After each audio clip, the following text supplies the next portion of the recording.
Assalamualaikum warahmatullahi wabarakatuh. Selamat Hari Guru Nasional.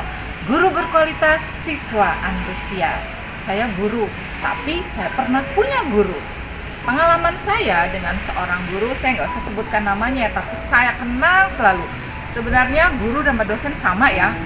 Sampai titik ini saya bisa menulis, saya bisa keliling Indonesia, bisa merambah dunia luar dan bisa belajar di negara lain, itu karena seorang dosen ini. Nah, ceritanya gini, ketika itu mahasiswa ada mata kuliah menulis. Nah, karena saya pikir saya bisa loh menulis, masa nulis aja nggak bisa ya, apalagi saya mau menjadi guru bahasa Indonesia. Nah, teman-teman sekelas itu kalau mata kuliah menulis pasti dalam tanda kutip itu udah males menulis, karena memang bacaannya itulah pentingnya membaca.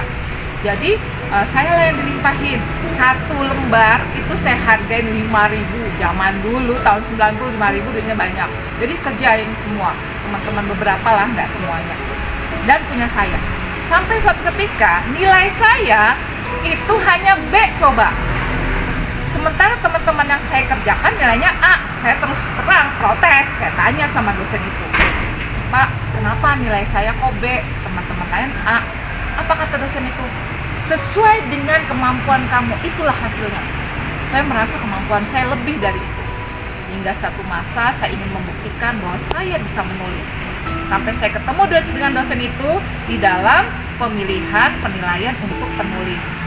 Saya terpilih dan dosen itu tidak terpilih. Tapi saya mendekati dosen itu, saya bilang, karena Bapak saya termotivasi untuk terus menulis. Jadi literasi harus jalan walaupun usia semakin senja. Assalamualaikum warahmatullahi wabarakatuh. Hari ini adalah Hari Guru, 25 November 2021. Ayo, yang keberapa tahun? Nah, pastinya banyak cerita-cerita kita dengan para guru. Sebelum saya jadi guru, sekarang saya di SMP 231 Jakarta. Ya, sebelum saya di SMP 231 Jakarta, saya pernah mengajar di SMP 266, pernah mengajar di SMP 120. Kemudian SMA, saya juga pernah mengajar di SMA, yaitu SMA Yapenda. Selain itu, saya juga mengajar di SMK Yapenda. Jadi guru SMP sudah, jadi guru SMA sudah, jadi guru SMK juga sudah. Kemudian saya mencoba menjadi seorang dosen juga guru besar katanya. Saya mengajar di Politeknik Negeri Media Kreatif Jakarta. Saya mengajar publishing, penerbitan. Kemudian saya mengajar di prodi fotografi, dan saya juga mengajar di prodi broadcast. Wah, seru. Beda ya, ngajar SMP, ngajar SMA, ngajar anak mahasiswa, pastinya beda. Dari ketiga jenjang itu semuanya saya nikmati. Oh, satu lagi, saya juga mengajar di calon-calon perawat yang sekarang disebut nakes, ya, tenaga kesehatan yang sekarang sangat dibutuhkan di masa pandemi ini. Saya mengajar di Stikes Mitra Keluarga Jakarta. Nah, menjadi seorang guru SMP, menjadi seorang guru SMA, menjadi dosen pastinya berbeda. Nah, saya ingat pengalaman saya bersama guru saya di SMP di 231 ini, karena saya adalah lulusan atau angkatan pertama di 231 Jakarta. Guru ini adalah guru bahasa Inggris. Dan kebiasaannya Bapak ini kalau misalnya mengajar selalu meminta anak-anak untuk membaca nyaring, atau dalam bahasa Inggrisnya read aloud. Jadi saya disuruh membaca nyaring, dia ngacak asal milih. Dibuka bacaan, open your book, kemudian dimintalah, Seni Asyati, baca. Saya baca deh. Nanti hasil baca kita, ya, yang lain mendengarkan atau listening, kita membaca. Setelah kita membaca nyaring read aloud itu, nanti teman-teman ngoreksi apa yang kurang. Nah, karena teman-teman itu takut sama saya kali, tapi nggak tahu juga. Karena saya dulu ketua kelas, kemudian ketua OSIS, katanya saya paling galak sama teman-teman, terutama teman laki-laki yang suka bullying sama teman-teman perempuan. Jadi suka saya marahin, kalau perlu saya tinju karena saya bisa karate loh gini-gini. Nah, jadi mereka bilang bacaan saya tuh nggak ada yang salah sama sekali. Padahal saya tahu ada yang salah, memang sengaja saya bikin salah. Jadi Pak Guru marah, kata Pak Guru, masa nggak ada yang salah? Katanya gitu, udah pantas belum ya? Masa nggak ada yang salah? Katanya gitu. Didengarkan baik-baik, sini, ulang. Jadi saya baca lagi deh tuh, saya baca dengan nada suara saya kayak tadi, dan saya salahin, memang makin banyak yang saya salahin.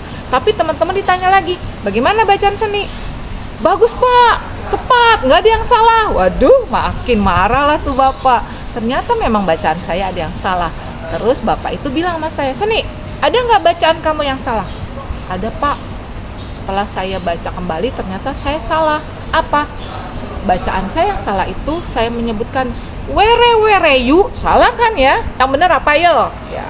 Nah, jadi saya nyebutkan situ were yu. Nah, padahal itu penyebutan yang salah, spellingnya aja udah salah.